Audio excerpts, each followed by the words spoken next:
The Mavericks defeated the Thunder 104-92. When the series flipped back to Dallas and PJ Washington was still doing PJ Washington breakout things, and Dallas had gone up 2-1 without Kyrie really having an inferno scoring situation like he was doing in all the second halves against the Clippers.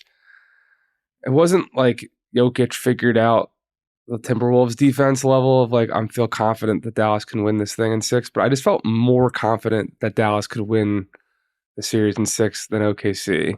When Derrick Jones Jr. makes 3 threes, it's not that simple, but that's incredible amount of found money in a series that's been an absolute dogfight. And every inch that Luka Doncic can free himself from Lou Dort or Cason Wallace or whoever has been a massive win. So if you get 9 points unexpectedly from Derrick Jones, those are big points to me.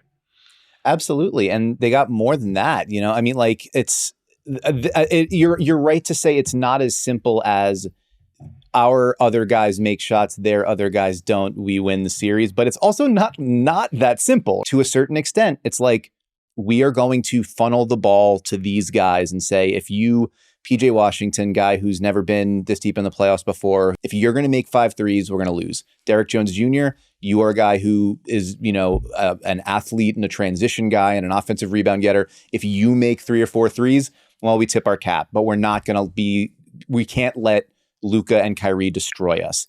And that is what has happened for the most part. Like when, Derrick Jones Jr., I think he wound up with 7 or 19 last night on 7 of 9 shooting, 3 for 5 from the corners, was perfect in the first half. Like that's how you get in the hole that you can't get out of. And then on the flip side of it, when Mark Daigneault makes he pulls the lever and says, we're going to move off Josh Giddey in the starting lineup and put Isaiah Joe out there because we want a higher likelihood of when the ball gets funneled to our guy's going to make that shot and try to give us some more driving lanes so we can get to our identity, that drive, kick, / get the blender whirring. Isaiah Joe goes 2 for 8. Dallas is grinding this offense to a halt by saying, we're going to be on point with our rotations. We're going to be on point with our closeouts.